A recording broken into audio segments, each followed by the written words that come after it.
মহিলা মাদ্রাসার দুই ছাত্রীর রাত ২টার সময় হঠাৎ পেটে ব্যথা শুরু হয়। পরে বমি করতে থাকে তারা। ধীরে ধীরে শরীর নিস্তেজ হয়ে মৃত্যুর কোলে ঢলে পড়ে দুজন। পরে হাসপাতালে নেওয়ার পর মৃত্যু হয় তাদের। অপরদিকে এমন মৃত্যু স্বাভাবিক নয় বলে দাবি করেন স্বজনেরা। চাঁপাইনবাবগঞ্জের গোমস্তাপুরের রাধানগর ইউনিয়নের ডোবারমোড় এলাকায় শেফালী বেগম মহিলা হাফিজিয়া মাদ্রাসায় এমন রহস্যজনকভাবে মৃত্যু হয় দুই ছাত্রীর। তারা লেবুডাঙ্গা গ্রামের তরিকুল ইসলামের মেয়ে তানিয়া খাতুন ও বেগপুর গ্রামের সৈবুর রহমানের মেয়ে জামিলা খাতুন। মেডিকেলে এসে দেখছি যে হালকা দম ছিল। দম থাকার পরে তখন আমরা ডাক্তারের সাথে আলোচনা করতে লাগি, বলছি কি যে থামেন একটু তাড়াতাড়ি, দম শ্বাস বন্ধ হয়ে যাওয়ার মধ্যে এখানে স্পঞ্জ চালাছিল। স্পঞ্জ চালাতে বলছে কি যে না আর থামা, মৃত্যু মরণ হবে। পরে আমরা দেখলাম যে সাপে কাটার মতো পায়ের একটু দাগ আছে, এই সাপে কাটার মতো। আর সাপে কাটারে যেরকম হয় ওরকমই মৃত্যুটা মনে হচ্ছে।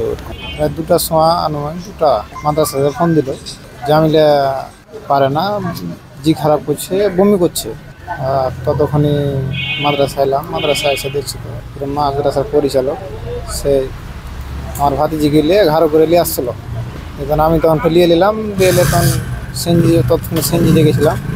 সেনজি দিয়ে মেডিকেল আসতে আসতে এ নিয়ে মাদ্রাসার পরিচালক আশরাফ আলী বলেন, শুক্রবার রাতে 13 জন ছাত্রী একসঙ্গে ঘুমিয়ে পড়ে। ভোর রাতে 2 জন ছাত্রী অসুস্থ হয়ে পড়লে মাদ্রাসার শিক্ষক তাদের হাসপাতালে নিয়ে গেলে তারা হাসপাতালেই মারা যায়। এটা আমরা সবাই অনুমান করছি যে এটা সাপে কাটেই হয়েছে, অনুমান করছি, কিন্তু কেউ বলতে পারছে না এখনো সঠিক। ভোর রাত 1টার দিকে এক ছাত্রী উঠে আমরা বমি করছিল, ওনাকে ধরে নিয়ে আবার বারান্দায় গেছে। বারান্দায় যে ওর পাশেরটা আরেকটা উঠে গেছে।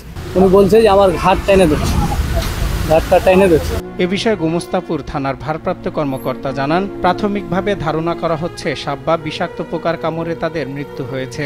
একজনের পায়ে সামান্য ক্ষত রয়েছে। তাদের মরদেহ উদ্ধারের পর ময়নাতদন্তের জন্য জেলা হাসপাতালে পাঠানো হয়েছে। এ ব্যাপারে তদন্ত সাপেক্ষে আইনানুগ ব্যবস্থা নেওয়া হবে। বাচ্চারা মাদ্রাসায় অন্যান্য ছাত্রদের সাথে ঘুমিয়েছিল। ঘুমন্ত অবস্থায় তারা বলছে যে পেটে পেইন করতেছে, তারপরে বমি হচ্ছে, তারপরে ফেনা বাইর হচ্ছে। দুটো বাচ্চাকে নিয়েছে, হাসপাতালে নিয়ে আসলো। আসার পথেই তারা মারা গেছে। কিভাবে মারা গেল, খাদ্য বিষক্রিয়ায় না সাপের দংশনে না পোকামাকড় অন্য কিছু, এখন কনফার্ম না। তবে খাদ্য বিষক্রিয়া হবে না, হলে অন্যান্য শিশুরাও আক্রান্ত হতো, এটাও ভাবছি। এই জন্যই ময়নাতদন্তের জন্য পাঠানো হয়েছে। রিপোর্ট পর্যন্ত অপেক্ষা করছি। মাদ্রাসায় একই সঙ্গে 2 শিক্ষার্থীর মৃত্যুর ঘটনায় এলাকা জুড়ে নেমে এসেছে শোকের ছায়া। সাময়িক বন্ধ ঘোষণা করা হয়েছে মাদ্রাসার সকল কার্যক্রম। সজল বিশ্বাস, নিউজ ডেস্ক, দেশ টিভি।